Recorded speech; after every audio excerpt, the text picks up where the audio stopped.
I never imagined I'd see a man in a knockoff HOA Police shirt pinned to the floor of my garage by my wife.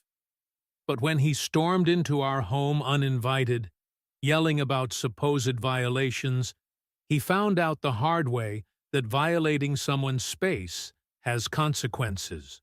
Let me back up a bit. My name's Alex Carter. I'm 44, a cybersecurity consultant working remotely from our two-story home in Crestwood Meadows, a quiet suburban neighborhood that, until recently, we thought was a peaceful little slice of heaven. My wife, Elena, is 41. Before we met, she was a professional MMA fighter, tough, sharp, and completely terrifying in the best way. Now, she teaches private self-defense classes to a small group of women out of our garage, which we renovated into a clean, padded, and soundproofed training space. We even consulted with the city to make sure everything was by the book. Permits, zoning, you name it. When we moved here 3 years ago, everything seemed perfect. Clean streets, friendly neighbors, and HOA fees that felt justified, at least on paper.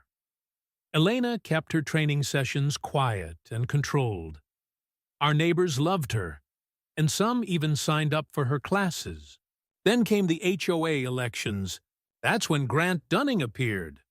Late 30s, khakis too tight, and the kind of smug smile you just want to wipe off someone's face. He wasn't from around here originally, but he ran for HOA president like he was born to control other people's lives. Claimed he had vision for the neighborhood and promised to restore order and protect property values. Sounds noble, right? Except Grant wasn't concerned with the actual neighborhood. He was obsessed with power.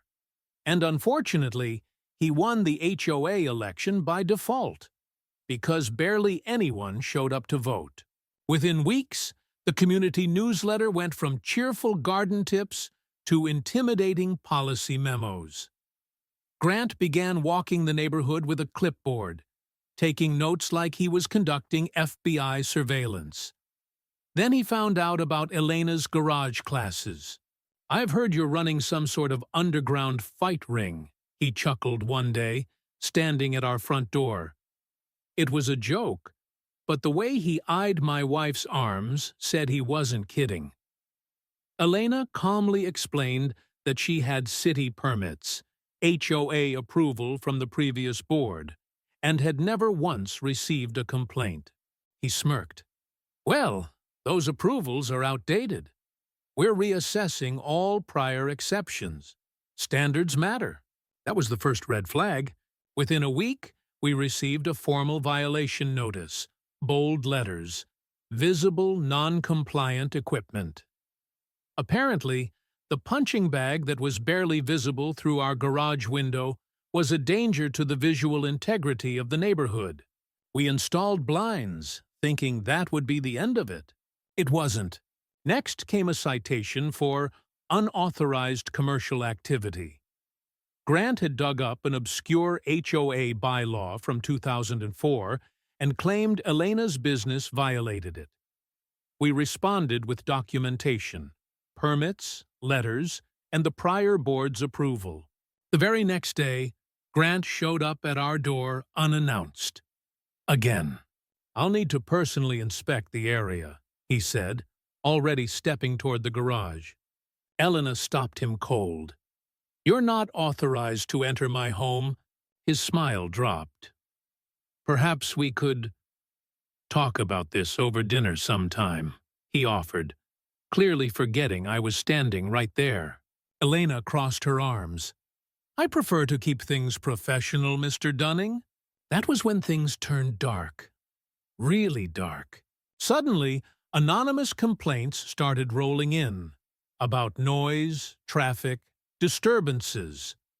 Grant appointed his buddy, some guy named Brian, who always looked like he was trying too hard, as the new HOA compliance officer. Together, they began a slow calculated campaign to shut down Elena's business. We weren't the only targets. We started hearing whispers from neighbors. Grant had fined someone $2,500 for a flagpole. Another family got cited for inconsistent mulch. But when Elena rejected him, it was personal. And he made it his mission to break her. So we fought back. We hired a lawyer specializing in HOA abuse.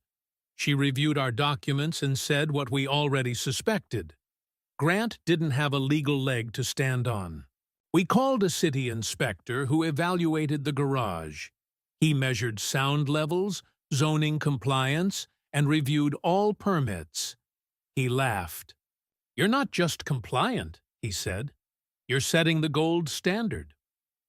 Armed with this, we petitioned for a special HOA meeting.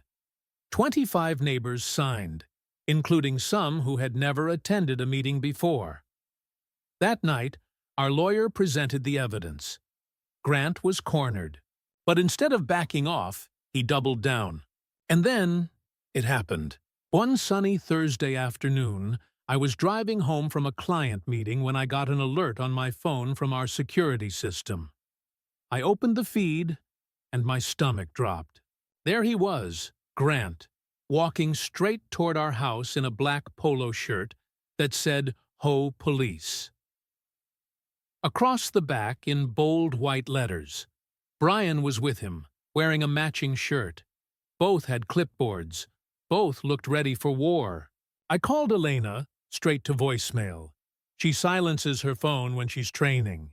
Back home, Elena was in the middle of a session with a client when the garage door, which had been left slightly open for air, suddenly banged loudly. "HOA inspection!" Grant shouted. "Open up immediately!" Before she could respond, he ducked under the door, Brian right behind him. Elena calmly stepped forward. "You're trespassing. You need to leave." Grant puffed up his chest. "We've received complaints about unauthorized activities. This business is suspended effective immediately." Brian moved to block the door leading into the house. That's when Grant made his move.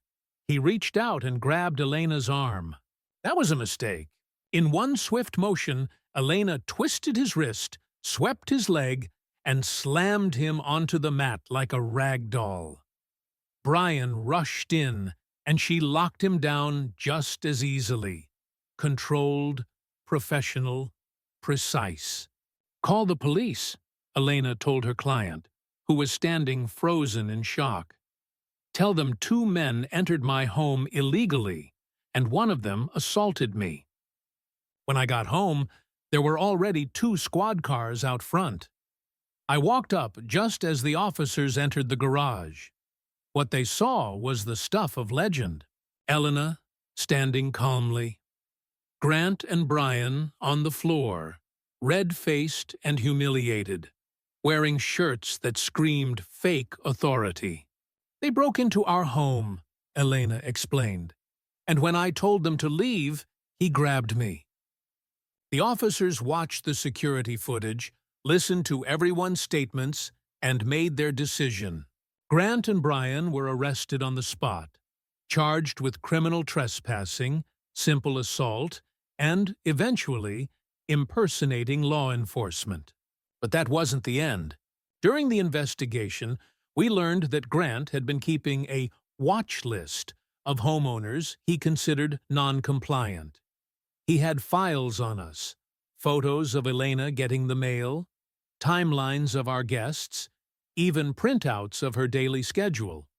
It was creepy, disturbing, obsessive. When police searched his home office, they found something called the Neighborhood Purity Plan. It outlined tactics to remove problematic residents, including targeted violations, surveillance, and pressure campaigns. He'd turned a neighborhood HOA into his personal regime. Once the truth came out, it was like a dam breaking. 17 families joined a class action lawsuit. Our lawyers separated our case because the stalking made it far more serious. Grant was convicted on all charges and sentenced to 2 years in prison. The civil case ended in a massive settlement. He lost his position, his reputation, and any shred of credibility he ever had. Our neighborhood transformed. The HOA board was overhauled. Elena became a local hero. She now teaches free self-defense classes for women in the community. And me? I was elected to the new HOA board, not because I wanted the power, but because people trusted us to do things right. You know, they say your home is your castle. Well, in our house, we defend that castle, calmly, legally, and, if necessary, with a wrist lock that'll leave you flat on your back. So if you ever get tempted to throw on a shirt that says HOA Police, maybe think twice. Now, I want to hear from you. Have you ever dealt with a power-hungry HOA or someone who took community rules too far? Drop your stories in the comments below. Let's talk about where the line is and what happens when someone crosses it.